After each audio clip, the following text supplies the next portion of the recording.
Hello, നമസ്കാരമുണ്ട്. Welcome to വായനാ ലോകം. ഔട്ട്റേജ് എന്ന് പറഞ്ഞൊരു പുസ്തകം, കേർട്ട് ഗ്രേ എന്ന് പറഞ്ഞിട്ടുള്ളൊരു ഒരു സൈക്കോളജിസ്റ്റ്, നോർത്ത് കരോളീന യൂണിവേഴ്സിറ്റിയിലുള്ള ഇത് എഴുതിയ പുസ്തകമാണ്. ജനുവരി 2025 ഇറങ്ങിയ പുസ്തകം. ഏറെ പ്രസക്തമായൊരു പുസ്തകമാണ്. ഇന്നത്തെ കാലത്ത് ഇതിൻ്റെ മലയാളമൊന്നും ഇപ്പോൾ ഉണ്ടാവുമെന്ന് അത് ഇംഗ്ലീഷിൽ ഇറങ്ങിയിട്ടേ ഉള്ളൂ പുസ്തകം. അപ്പോൾ എന്തായാലും അതിൽ ചില തോട്ട്സ് എനിക്ക് തോന്നുന്നത് നമുക്ക് കേരള സമൂഹത്തിനൊക്കെ വളരെ, ഇന്ത്യ സമൂഹത്തിനും കേരള സമൂഹത്തിനൊക്കെ വളരെ പ്രസക്തമാണ് എന്നുള്ളതുകൊണ്ടാണ്. Why do we fight over morality and politics and how do we find a common ground എന്നുള്ളതാണ് ക്വസ്റ്റ്യൻ. അതായത് രാഷ്ട്രീയത്തിൻ്റെ മുകളിലും സദാചാരത്തിൻ്റെ മുകളിലും ശരിതെറ്റുകളുടെ മുകളിലും നമ്മൾ ഈ നിരന്തരം ഫൈറ്റ് ചെയ്തുകൊണ്ടിരിക്കുകയാണ്. എങ്ങനെയാണ് നമുക്ക് ഒരു കോമൺ ഗ്രൗണ്ട് കാര്യങ്ങൾ നോക്കിക്കാണാൻ, മുന്നോട്ടുള്ളൊരു വഴി കണ്ടെത്താൻ വേണ്ടി എങ്ങനെയാണ്, how is that even possible? ആ ഒരു ക്വസ്റ്റ്യൻ എക്സ്പ്ലോർ ചെയ്യുകയാണ് ഈ പുസ്തകത്തിൽ കേർട്ട് ഗ്രേ ചെയ്യുന്നത്. വളരെ ഇൻട്രസ്റ്റിംഗ് ആയിട്ടുള്ള ചില ഒബ്സർവേഷൻസും ഇൻസൈറ്റ്സും എനിക്ക് ആ പുസ്തകത്തിൽ നിന്ന് കിട്ടി. അത് ഞാൻ നിങ്ങളുടെ കൂടെ ഷെയർ ചെയ്യാം. പ്രെഡേറ്റർ പ്രേ എന്നുള്ളൊരു സംഭവം. അതായത് നമ്മളെപ്പോഴും മോശം, അതായത് ഇന്നത്തെ ലോകത്ത് ഭയങ്കര കൺട്രോളുള്ള ജീവിയാണ് മനുഷ്യൻ, അല്ലേ? ഈ പ്ലാനറ്റ് നശിപ്പിക്കാനും മറ്റ് ജീവികളെ കൊല്ലാനും. അതായത് നമ്മൾ ഒന്ന് നോക്കിക്കഴിഞ്ഞിട്ടുണ്ടെങ്കിൽ ധാരാളം വേദന മറ്റ് ജീവജാലങ്ങൾക്ക് നൽകുന്ന, ഹണ്ടിങ് എന്നൊക്കെയുള്ള ഒരു ഹോബി മാതിരി ചെയ്തുകൊണ്ടിരിക്കുന്നത്. ഇപ്പോൾ ഞാൻ പണ്ട് പറയുന്നത് കേട്ടിട്ടുണ്ട്, മനുഷ്യൻ മാത്രമേ ഒരു എൻ്റർടൈൻമെൻറ്റിന് വേണ്ടിയിട്ട് വേറൊരു ജീവിനെ കൊല്ലുന്നുള്ളൂ. കാരണം ബാക്കിയുള്ള എൻ്റർടൈൻമെൻറ്റിന് വേണ്ടിയിട്ടല്ല, വിശക്കുമ്പോൾ ഭക്ഷണത്തിന് വേണ്ടി കൊല്ലുന്നു എന്നുള്ളതല്ലാണ്ട് എൻ്റർടൈൻമെൻറ്റിന് വേണ്ടിയിട്ട് കൊല്ലുകയല്ല എന്നുള്ളത്. അപ്പം ആ ഒരു തോട്ട് വരുന്ന സമയത്ത് നമ്മളെപ്പോഴും വിചാരിക്കുക എവല്യൂഷൻ്റെ പരിണാമത്തിൻ്റെ ഭാഗമായിട്ട് എപ്പോഴും പ്രെഡേറ്റേഴ്സ് ആയിരുന്നത് നമ്മളായിരുന്നു എന്നുള്ളത്. അപ്പം പക്ഷേ ഇദ്ദേഹം പറയുന്നൊരു സംഭവം, പ്രെഡേറ്റേഴ്സ് ആയിരുന്നില്ല, നമ്മളെപ്പോഴും പ്രേ ആയിരുന്നു. നമ്മൾ പേടിച്ച് ജീവിക്കുന്ന ഒരു ജീവിയായിരുന്നു മനുഷ്യൻ എന്നുള്ളത്. ശരിയാണ്, നമുക്ക് ശക്തിയൊന്നുമില്ല, അല്ലേ? നമുക്കിപ്പോൾ വളർത്തു നായയുമായിട്ട് തല്ലുകൂടിയാൽ തന്നെ, ഒരു പോരിന് പോയാൽ തന്നെ നമ്മളെ കാര്യം അവതാളത്തിലാവും. ശക്തിയൊക്കെയുള്ള ആൾക്കാരുണ്ടാവും, പക്ഷേ ശരാശരി മനുഷ്യനെ സംബന്ധിച്ചിടത്തോളം ഒരു ഭയങ്കര അഗ്രസീവായിട്ടുള്ളൊരു നായൻ്റെ മുമ്പിൽ എത്തിക്കഴിഞ്ഞാൽ നമ്മൾ പാഞ്ഞ് കഴിച്ചലാവും എന്നുള്ളതല്ലാണ്ട് അതിനെ ഫൈറ്റ് ചെയ്ത് ഇതാക്കാൻ വേണ്ടിയിട്ട് കുറച്ച് ബുദ്ധിമുട്ടായിരിക്കും എന്നുള്ളതാണ്. കാരണം ശക്തിയില്ല. അപ്പോൾ കുട്ടികൾ, നമ്മൾ മനുഷ്യന്മാരെന്നുള്ള രീതിയിൽ നമ്മൾ ജനിക്കുന്ന സമയത്ത് ഏറ്റവും വൾണറബിൾ ആയിട്ടുള്ള, വീക്കായിട്ടുള്ളൊരു സാധനമാണ്. എത്ര പെട്ടെന്നാണ് ബാക്കി ജീവികളൊക്കെ അതിൻ്റെ കാര്യങ്ങൾ ചെയ്ത് മുന്നോട്ട് പോകുന്നത്. And we are so weak, we need protection for so long, അല്ലേ? To stand on our own legs. അപ്പം ആ ഒരു കോൺസെപ്റ്റ്, നമ്മൾ പ്രെഡേറ്റർ അല്ല, നമ്മൾ പ്രേ ആയിട്ടാണ് ഇവോൾവ് ചെയ്തതെന്ന് പറയുമ്പോൾ തന്നെ ഈ മൊറാലിറ്റിയിലേക്ക് വരുന്നൊരു ഭയങ്കര ഇമ്പോർട്ടൻറ്റ് ഫാക്ടറുണ്ട്. Feeling of what is harmful, അതായത് നമുക്ക് എന്ത് ദോഷം വരും എന്നുള്ള ചിന്തയിൽ നിന്നുമാണ് പലപ്പോഴും ഈ മൊറാലിറ്റി വരുന്നതെന്നുള്ളത്. ഇപ്പം രാഷ്ട്രീയ ഗ്രൂപ്പുകൾ, റിലീജിയസ് ഗ്രൂപ്പുകൾ, പലതരത്തിലുള്ള ആശയങ്ങളുടെ ഗ്രൂപ്പുകൾ, ഇവരൊക്കെ എന്താണ് സമൂഹത്തിനും മനുഷ്യനും ദോഷം എന്നുള്ളത് വ്യത്യസ്ത രീതിയിലാണ് കാണുന്നത്. അതൊക്കെ നമ്മൾ ദോഷം വെച്ചിട്ടാണ് നമ്മളിത്, ഈ ദോഷം എന്ന് പറഞ്ഞാൽ എന്താണ്, സമൂഹത്തിനുള്ള ദോഷം, വ്യക്തിക്കുള്ള ദോഷം, കുടുംബത്തിനുള്ള ദോഷം എന്നൊക്കെയുള്ള സംഭവം. അപ്പോൾ അത് വെച്ചിട്ടുണ്ടെങ്കിൽ മൊറാലിറ്റി, റിലീജിയൻസ് ആയാലും പൊളിറ്റിക്സ് ആയാലും ഗ്രൂപ്പുകളായാലും ഒക്കെ ഈ മൊറാലിറ്റി, സദാചാരം എന്നുള്ള സംഭവം ഡെവലപ്പ് ചെയ്ത് വരുന്നത്. അതുകൊണ്ടാണ് ഒരു ഗ്രൂപ്പിൻ്റെ സദാചാരം വേറൊരു ഗ്രൂപ്പിൻ്റെ സദാചാരം തമ്മിൽ യോജിച്ചു പോകാത്തത്. കാരണം ദ ഫീലിംഗ് ഓഫ് ഹാംഫുൾനെസ് ഒരു ഗ്രൂപ്പിനും വേറൊരു ഗ്രൂപ്പിനും വ്യത്യസ്തമാണ്. അപ്പം മൊറാലിറ്റിയും വ്യത്യാസം വരുന്നുണ്ട്. ഈ സൂപ്പർ വില്ലൻ എന്നുള്ളൊരു കോൺസെപ്റ്റ് ഇല്ല എന്നുള്ളതാണ് അദ്ദേഹം പറയുന്നത്. നമ്മൾ ശ്രദ്ധിച്ച് പോയി കഴിഞ്ഞിട്ട് ഭയങ്കര രസമാണ്. രാഷ്ട്രീയത്തിലും ഗ്രൂപ്പുകളിലൊക്കെ നമ്മളൊക്കെ എഗ്രി ചെയ്യുന്നൊരു സൂപ്പർ വില്ലൻ ഉണ്ടാവും പാസ്റ്റിൽ. ഇപ്പോൾ ജീവിച്ചിട്ടില്ല. പണ്ടത്തെ കാലത്ത് നിങ്ങൾ എല്ലാവരും ഒരു നല്ല ശരാശരി ആൾക്കാരും എഗ്രി ചെയ്യുന്ന ഹിറ്റ്ലർ അങ്ങനെയൊക്കെയുള്ള ചില ആൾക്കാരെ നമ്മൾ പാസ്റ്റിൽ നിന്ന് സൂപ്പർ വില്ലൻ എന്നാണ് ഇങ്ങനെ വെച്ചിട്ടുണ്ട്. എന്നിട്ട് നമ്മൾ എന്ത് ചെയ്യുന്നത്, നമ്മൾ ഓപ്പോസിറ്റ് നിൽക്കുന്ന ആളെ ഹിറ്റ്ലറായിട്ട് കമ്പയർ ചെയ്യും.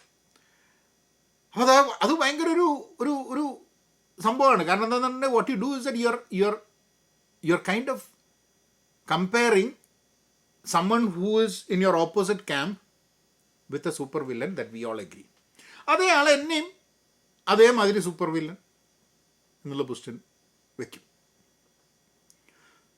അപ്പം അങ്ങനെ ഒരു സൂപ്പർ വില്ലൻ പാസ്റ്റിൽ നമ്മൾ എഗ്രി ചെയ്യുന്നുണ്ടെങ്കിൽ ഇന്നത്തെ കാലത്ത് അങ്ങനത്തെ ഒരു സൂപ്പർ വില്ലൻ ഉണ്ട് നമ്മൾ പാസ്റ്റിലേക്കുള്ള കമ്പാരിസൺ ചെയ്ത് കഴിഞ്ഞിട്ടുണ്ടെങ്കിൽ നമുക്ക് ഒരിക്കലും ഒരു കോമൺ ഗ്രൗണ്ട് കണ്ടെത്താൻ പറ്റില്ല. കാരണം സൂപ്പർ വില്ലൻ കംപ്ലീറ്റ്ലി ഈവിളായിട്ടുള്ള ആൾക്കാർ ഉണ്ട് എന്നുള്ളത് സ്ഥാപിക്കാൻ ശ്രമിക്കുകയാണ് നമ്മൾ.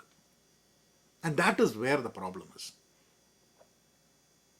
നിങ്ങൾ തോന്നുന്നുണ്ടോ കംപ്ലീറ്റ്ലി ഈവിളും കംപ്ലീറ്റ്ലി സ്റ്റുപ്പിഡുമായിട്ടുള്ള ആൾക്കാരുണ്ടെന്നുള്ളത്? അങ്ങനെ ചിന്തിക്കുമ്പോൾ അതിലൊരു പ്രശ്നമുണ്ട്. ഒരു ഗ്രൂപ്പിനെ നോക്കിയിട്ട് ആൾക്കാരുണ്ടായിരിക്കാൻ മതി കേട്ടോ, പക്ഷെ ഒരു മൊത്തം ഗ്രൂപ്പിനെ, ഒരു മൊത്തം രാഷ്ട്രീയ ഗ്രൂപ്പിനെ, ഒരു മൊത്തം ഒരു റിലീജിയസ് ഗ്രൂപ്പിനെ ഒക്കെ തന്നെ they are evil, they are stupid എന്ന് പറയാൻ പറ്റുമോ? പറയാൻ പറ്റില്ല എന്നുള്ളതാണ്. ആശയങ്ങളുമായിട്ടുള്ള എതിർപ്പും കാര്യങ്ങളൊക്കെ ഉണ്ടാവും. ചില ആശയങ്ങൾ സമൂഹത്തിന് ദോഷമുണ്ടാവും എന്നുള്ള കാര്യത്തിലൊക്കെ നമുക്ക് ഡിഫറൻസ് ഓഫ് ഒപ്പീനിയൻസിന് യാതൊരു പ്രശ്നമില്ല. കാരണം നമ്മളെ മൊറാലിറ്റി, നമ്മളുടെ ഫീലിംഗ് ഓഫ് ഹാംഫുൾനെസ് ഒക്കെ മാറ്റം വരാൻ സാധ്യതയുണ്ട്. ഒരു ട്രേഡ് ഓഫ് പലപ്പോഴും നമ്മൾ തയ്യാറാവാതിരിക്കുന്നു എന്നുള്ളതാണ്. നമ്മളുടെ ഒന്നും ഈ ഇൻട്രാക്ഷൻസിൽ ട്രേഡ് ഓഫ്സിന് തയ്യാറല്ല.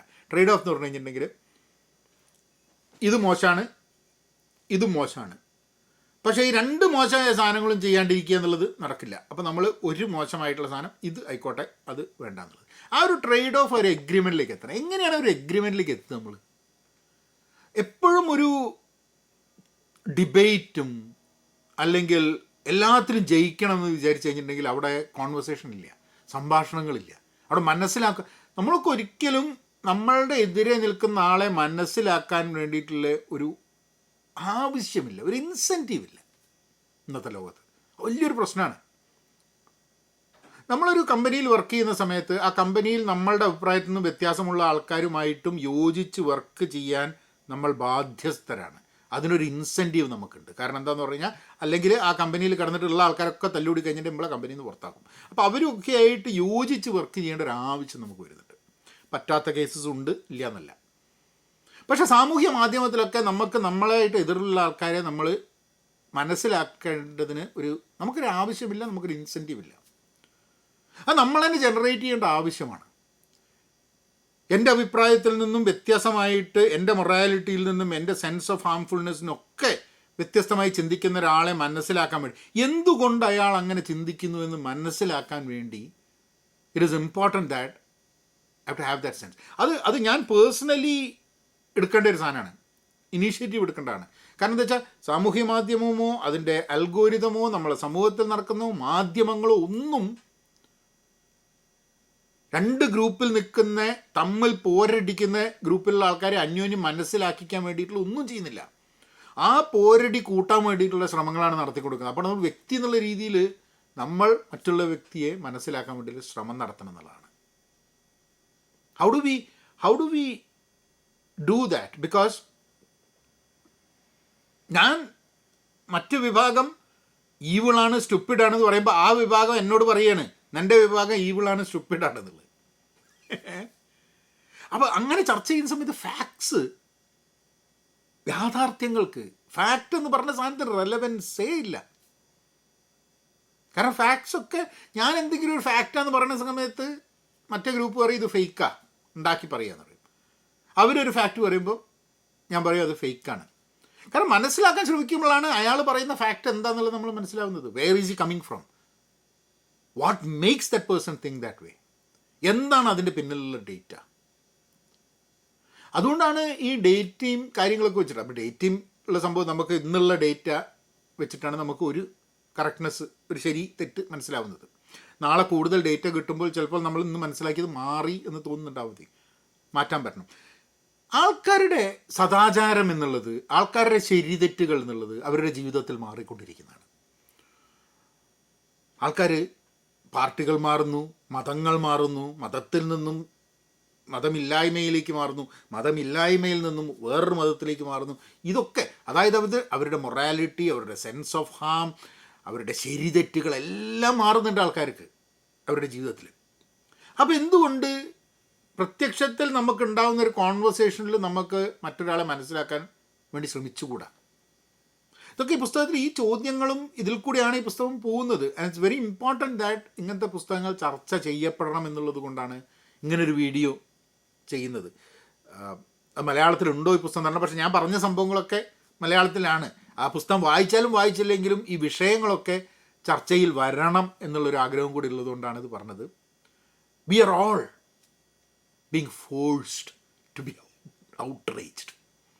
ഔട്ട്റേജ്ഡ് ആവുകയാണ് നമ്മളൊക്കെ. നമ്മൾ സാമൂഹ്യ മാധ്യമം ഉപയോഗിക്കുമ്പോൾ what algorithm wants is we should be outraged. അത് നമ്മൾ തന്നെ ഇരുന്ന് നമ്മൾ തന്നെ ബ്രേക്ക് ചെയ്യണം അതിനെ, അല്ലാതെ യാതൊരു വഴിയില്ല. ഞാൻ ഔട്ട്റേജ്ഡ് ആയിട്ടുണ്ട്. ഞാൻ എൻ്റെ ചില പോസ്റ്റുകൾ ചെയ്യുമ്പോൾ പോസ്റ്റിൻ്റെ താഴെ വരുന്ന കമൻറ്റ് കാണുമ്പോഴൊക്കെ I become outraged and I have responded with outrage. And അതിനൊക്കെ വ്യൂസ് കൂടി, ആൾക്കാർ കൂടി, ഫോളോവേഴ്സ് കൂടി, ആ ഔട്ട്റേജിനെ പ്രൊമോട്ട് ചെയ്യപ്പെടുകയാണ്. പക്ഷേ ആ ഔട്ട്റേജ് ഒരുത്തനും ഗുണമുണ്ടാക്കുന്നില്ല എന്നുള്ളതാണ്. ശരിയാണ്, നമ്മൾക്ക് ചില സാധനങ്ങൾക്ക് നമ്മൾക്ക് എതിർക്കേണ്ടി വരും, ചില സാധനങ്ങൾ നമ്മൾ അഭിപ്രായം സ്ട്രോങ് ആയിട്ട് പറയേണ്ടി വരും. പക്ഷെ outrage is different from speaking against something, talking about something. Outrage എന്ന് പറഞ്ഞു കഴിഞ്ഞാൽ മറ്റൊരാൾ തീരെ ശരിയല്ല, the person is a super villain, the person is evil, the person is stupid, സംസാരിക്കുന്നതിനെ പറ്റില്ല. മനുഷ്യന് കൊടുക്കുന്ന ഒരു ലെവൽ ഓഫ് പരിഗണന പോലും കൊടുക്കേണ്ട എന്നുള്ള രീതിയിലാണ് ഈ ഔട്ട്റേജ് നമ്മളെ വേറൊരാളെ കുറിച്ച് നമ്മളെ മനസ്സിൽ കൊണ്ടുവരിക. നിങ്ങൾ ചുറ്റും നോക്കൂ, ആൾക്കാർ ഔട്ട്റേജ്ഡ് ആയിട്ട് സംസാരിക്കുന്ന ആൾക്കാർ മറ്റൊരാളെ നമ്മളുടെ ഈക്വലായിട്ട് പോലും കാണാൻ പറ്റുന്നില്ല എന്നുള്ളതാണ്. And that will destroy societies, that will change societies to states where നമുക്കത് പിന്നെ തിരിച്ചു കൊണ്ടുവരാൻ പറ്റാത്ത രീതിയിലേക്ക് നമ്മളുടെ തോട്ട് പ്രോസസ്സിനെ നമ്മൾ നെക്സ്റ്റ് ജനറേഷനെ കൊണ്ടുപോകാൻ സാധ്യതയുണ്ട്. So how do we control our outrage? How do we try to understand people rather than trying to win? ഡിബേറ്റുകൾക്ക് പകരം എന്നോട് ഒരു ആള് ഒരു ഡിബേറ്റിന് വരാൻ വേണ്ടി പറഞ്ഞു. ഞാൻ പറഞ്ഞു വരാൻ താല്പര്യമില്ല, ഒരു ടോപ്പിക്കിൻ്റെ മുകളിൽ രണ്ട് വശങ്ങളായിട്ട് സംസാരിക്കില്ല. Conversations, I'm ready to converse with anyone, doesn't matter, but conversation. അതിനൊരു ടോപ്പിക്കൊന്നുമില്ല, നമ്മൾ ഇങ്ങനെ സംസാരിക്കുക, സൊറ പറയുമ്പോൾ നമ്മൾ ഒരിക്കലും ഒരു വിക്ടറി ഇല്ല. നമ്മളൊരു രണ്ട് മണിക്കൂർ സൊറ പറഞ്ഞു കഴിഞ്ഞാൽ അത് ഏതൊരു വ്യക്തിയാണെങ്കിലും നമുക്ക് അങ്ങോട്ടും ഇങ്ങോട്ടും ഷെയർ ചെയ്യാൻ പറ്റി കഴിഞ്ഞിട്ടുണ്ടെങ്കിൽ it is well spend time.